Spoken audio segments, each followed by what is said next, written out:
अस्सलाम वालेकुम dear students, ठीक हो? उम्मीद करता हूँ कि आप सब लोग ठीक से होंगे। आज जो मैं क्लास लेकर आया हूँ वो है 8th क्लास। सब्जेक्ट जो है वो है साइंस। डेट जो आज की है 5/5/2020 मीन्स की 5 मई 2020। 8th क्लास की साइंस से चैप्टर 3 है। चैप्टर का नाम है conservation of plants and animals. क्या है बेटा? Conservation of plants and animals. अब इस conservation of plants and animals में हमने किस किस चीज को पढ़ना है वो हमने यहाँ पर साइड पे इंडेक्स बना के रखा है। इसमें हमने टच करनी है बायोडाइवर्सिटी, डिफॉरेस्टेशन के बारे में हमने पढ़ना है, रिफॉरेस्टेशन के बारे में पढ़ना है। यहाँ पर स्पीशीज का कंसेप्ट हमने क्लियर करना है। उसके साथ जब स्पीशीज पढ़ेंगे, इंडेंजर स्पीशीज क्या है, एंडेमिक स्पीशीज किसे बोलते हैं, फ्लोरा और फाना का कंसेप्ट हमने पढ़ना है। रेड डाटा बुक है, उसके बारे में हमने पढ़ना है। माइग्रेशन क्या होती है बेटा, और वेरियस अप्रोच से इस कंजर्व प्लांट्स और एनिमल्स को वो अप्रोच पढ़ने हैं, जैसे नेशनल पार्क्स हैं, वाइल्ड लाइफ सेंचुरीज हैं, बायोस्फीयर रिजर्वर्स हैं एंड सो ऑन। ये हमारा इंडेक्स है जो हमने इस यूनिट में टच करना है। क्या क्या है? बायोडाइवर्सिटी है, डिफॉरेस्टेशन है, reforestation, species concept, endanger species, endemic species, flora and fauna, red data books, migration, national parks, wildlife sanctuaries and biosphere reserves. ये पूरा इंडेक्स से आप लोगों के इस यूनिट का, जिस यूनिट का नाम है conservation of plants and animals. Means अब क्या है, कंजर्वेशन होती क्या है? कंजर्वेशन अगर हम लफ्ज़ी माने देखेंगे तो हम तहफ़्फ़ुज़ कैसे करेंगे, हिफाजत कैसे करेंगे, निगरानी कैसे करेंगे, या किसी चीज को हम कैसे बचाएंगे। यहाँ पर किसको बचाना है हमने? प्लांट्स एंड एनिमल्स को। इसको हम डिफाइन कैसे कर सकते हैं? ये एक ऐसा एक्ट है, it's act of trying to protect और प्रिजर्व समथिंग। क्या कंजर्वेशन का मतलब है? Act of trying to protect और प्रिजर्व समथिंग। समथिंग यहाँ पर क्या है? यहाँ पर प्लांट्स एंड एनिमल्स हैं। यहाँ पर हम बोल सकते हैं ऐसे, conservation of plants and animals का मतलब हो गया act of trying to protect and preserve plants and animals. अब इसी में से जो प्लांट्स और एनिमल्स को हम कैसे प्रोटेक्ट करेंगे या प्रिजर्व करेंगे। बायोडाइवर्सिटी जो पहला ही यहाँ पर हमने थोड़ी सी रोशनी डालनी है। डाइवर्सिटी दो लफ्ज हैं, bio means life, diversity means different. Means कि डिफरेंट किस्म की लाइफ को बायोडाइवर्सिटी बोलते हैं। वैरायटी ऑफ लाइफ, बायोडाइवर्सिटी का मतलब variety of life existing on earth. कहां पर? अर्थ पे। दियर इंटर रिलेशनशिप, उनका ताल्लुक आपस में कैसा है, एंड दियर रिलेशनशिप्स, और उनकी रिलेशनशिप उनके एनवायरमेंट के साथ कैसी है, उसको हम बायोडाइवर्सिटी बोलते हैं। या सिंपली बोलेंगे variety of life on earth, उसको हम बायोडाइवर्सिटी बोलते हैं। ये थोड़ा सा आपको इस टॉपिक के बारे में था, यूनिट के बारे में। और डायरेक्टली आज हम अपने टॉपिक पे आ जाएंगे, जो टॉपिक हमारा है डिफॉरेस्टेशन। क्या है बेटा? डिफॉरेस्टेशन, जो पहला टॉपिक आपके इस यूनिट में है। किस यूनिट में? Conservation of plants and animals में। डिफॉरेस्टेशन का मतलब क्या हुआ? क्लियरिंग ऑफ फॉरेस्ट्स, फॉरेस्ट को क्लियर करना, और उसके बाद उस जमीन को, उस लैंड को अदर पर्पज के लिए इस्तेमाल करना, उसको हम डिफॉरेस्टेशन बोलते हैं।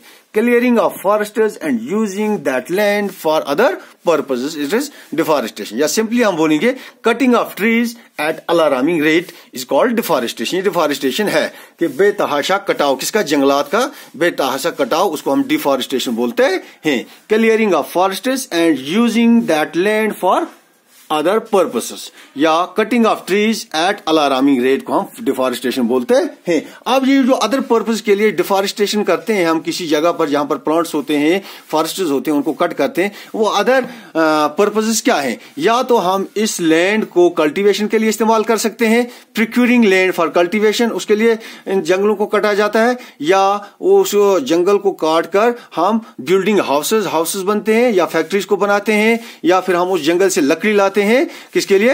एज, जो उसको इस्तेमाल करते हैं एज फ्यूल, या फिर मैन्युफैक्चरिंग होती है, बहुत सारी चीजें, फर्नीचर्स बनाते हैं, बहुत चीजें बनाते हैं। ये इंसान इसके लिए इस फॉरेस्ट को कटिंग करता है। जो नेचुरल काजेस हैं किसके? डिफॉरेस्टेशन के। अगर नेचुरल काज की हम बात करते हैं तो यहां पर दो नेचुरल काजेस हैं जिनकी वजह से डिफॉरेस्टेशन हो सकती है, वो है forest fires and severe droughts. क्या है बेटा?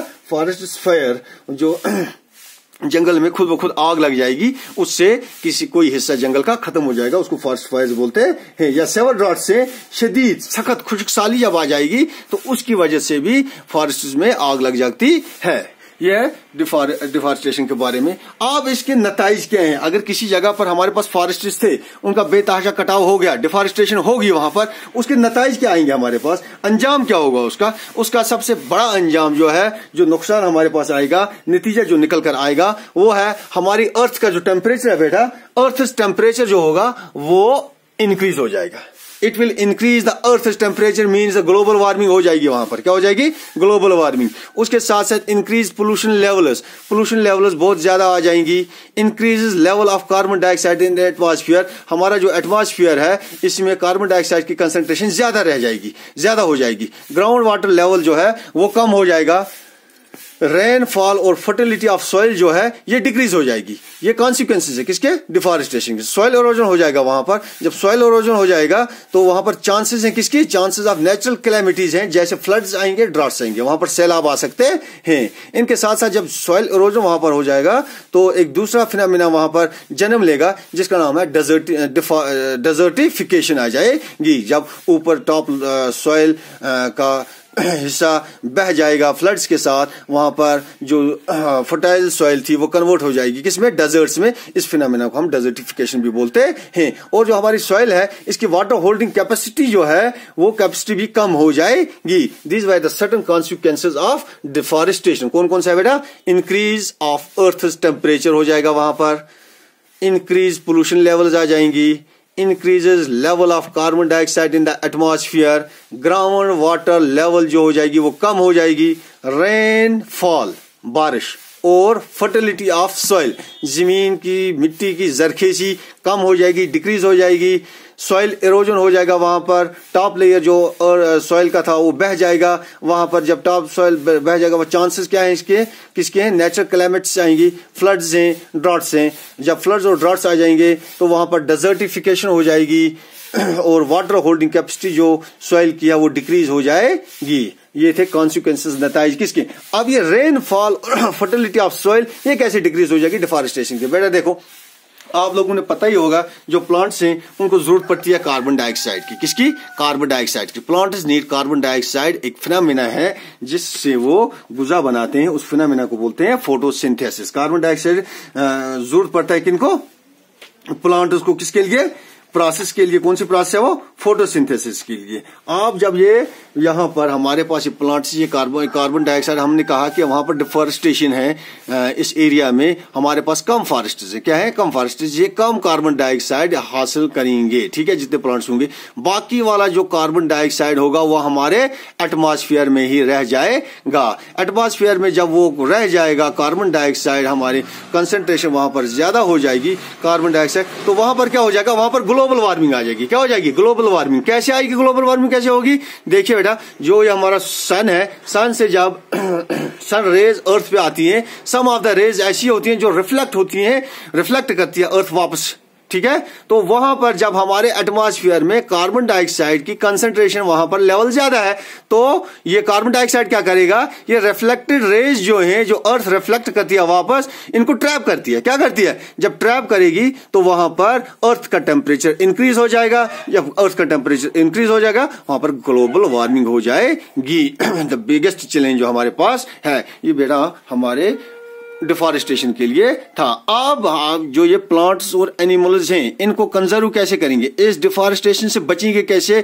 तो उससे बचने के लिए हमने इन प्लांट्स को कंजर्व करना है। क्या करना है बेटा? कंजर्व करना है। वो कंजर्वेशन जो है हमारी, वो हम अगले नेक्स्ट टॉपिक में देखेंगे। किसकी conservation? Conservation of plants and wild life. ये अगले टॉपिक में हम इसको टच करेंगे। आज का जो हमारा टॉपिक था वो था डिफॉरेस्टेशन के बारे में। Deforestation simply means clearing of forests, और उस फॉरेस्ट लैंड जो है वहां पर उसको हम इस्तेमाल करते हैं फॉर अदर पर्पसेस। वो अदर पर्पस हमने बता लिया आपको। वो 3-4 पर्पस हो सकते हैं। Procuring land for cultivation, building houses and factories, wood लाते हैं वहां से, वो यूज करेंगे as a fuel, making furniture. तो ये है डिफॉरेस्टेशन के नेचुरल काज भी हैं। वो 2 नेचुरल काज हैं, वो आप याद रखना, वो है forest fires and severe droughts. Consequences जो फॉर डिफॉरेस्टेशन के हैं, सबसे बड़ा कॉन्सिक्वेंस जो है अर्थ टेम्परेचर इंक्रीज होगा, पोल्यूशन लेवल हाई हो जाएंगी, कार्बन डाइऑक्साइड की लेवल जो है वो इंक्रीज हो जाएगी, ग्राउंड वाटर लेवल जो है वो कम हो जाएगी, रेनफॉल और फर्टिलिटी ऑफ सॉइल भी